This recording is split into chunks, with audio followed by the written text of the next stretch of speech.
Hello everyone, আসসালামু আলাইকুম। আজকে তৈরি করে দেখাবো ইলিশ মাছের ঝুরি রান্না করে কিভাবে।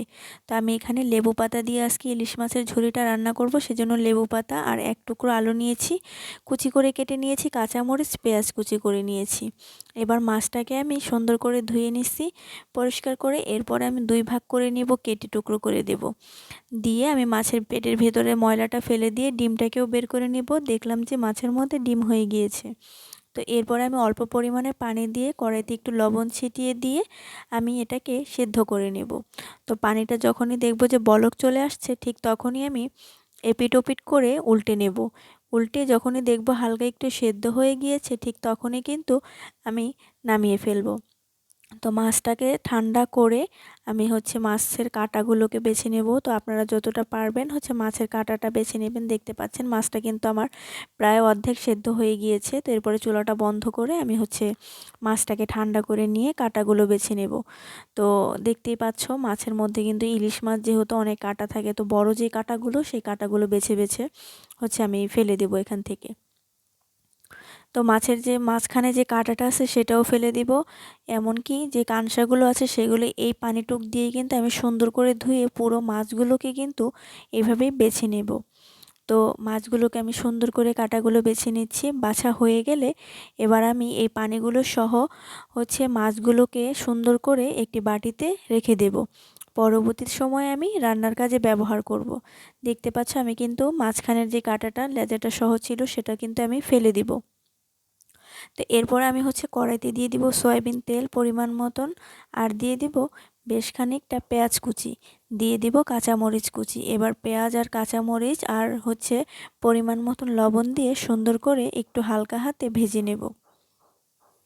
তো হালকা হাতে একটু ভাজা হয়ে গেলেই এর মধ্যে কিন্তু আমি দিয়ে দেব কেটে রাখা আলুগুলোকে দিয়ে একসাথে করে সুন্দর করে আবারও একটু পেঁয়াজগুলোর সাথে হালকা হাতে ভেজে নিচ্ছি।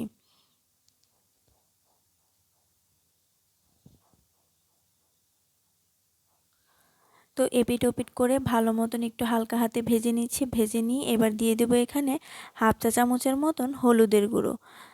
যেহেতু আমি এখানে কাঁচামরিচ ব্যবহার করেছি, তাই আমি এখানে আর মরিচের গুঁড়োটা দিব না। এজন্য আমি কাঁচামরিচ আর হলুদের গুঁড়ো দিয়ে এবার সুন্দর করে একটু হালকা হাতে ভাজা ভাজা করে নেব। তো যখনই দেখব মশলাটার সাথে আলুগুলো সব একত্রে হয়ে মিশে গেছে, ঠিক তখনই আমি এখানে অল্প পরিমাণে পানি দিয়ে দিব যাতে আলুটাকে সেদ্ধ হয়ে যায়। তো এই জন্য কিন্তু আমি সবগুলো উপকরণ একসাথে করে সুন্দর করে মিশিয়ে নিচ্ছি। আমি কিন্তু এখানে কোনো প্রকার ঢাকনা ব্যবহার করব না, যেহেতু আলুগুলো চিকন চিকন করে দিয়েছি। আলুগুলো কিন্তু এমনিতেই সিদ্ধ হয়ে যাবে। তো দেখতে পাচ্ছ পানিগুলো শুকিয়ে গিয়েছে। এরপরে কিন্তু আমি এখানে সেই মাছগুলো বেছে রেখেছিলাম, সেই মাছগুলো কিন্তু ঢেলে দিচ্ছি। আর যে ডিমগুলো ছিল সেই ডিমগুলো কিন্তু আমি আলুগুলোর সাথে দিয়ে দিচ্ছি। এরপর আমি সুন্দর করে এটাকে আমি আলুগুলোর সাথে মাছগুলোকে সুন্দর মতন কষিয়ে নেব।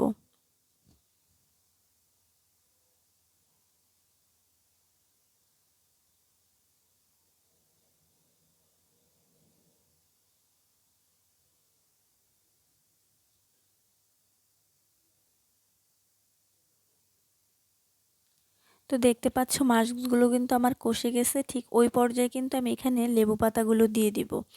লেবু পাতাগুলোকে দিয়ে মাছগুলোকে সুন্দর করে আবারও আলুগুলোর সাথে একসাথে করে আমি হালকা হাতে একটু নাড়াচাড়া দিয়ে দিব।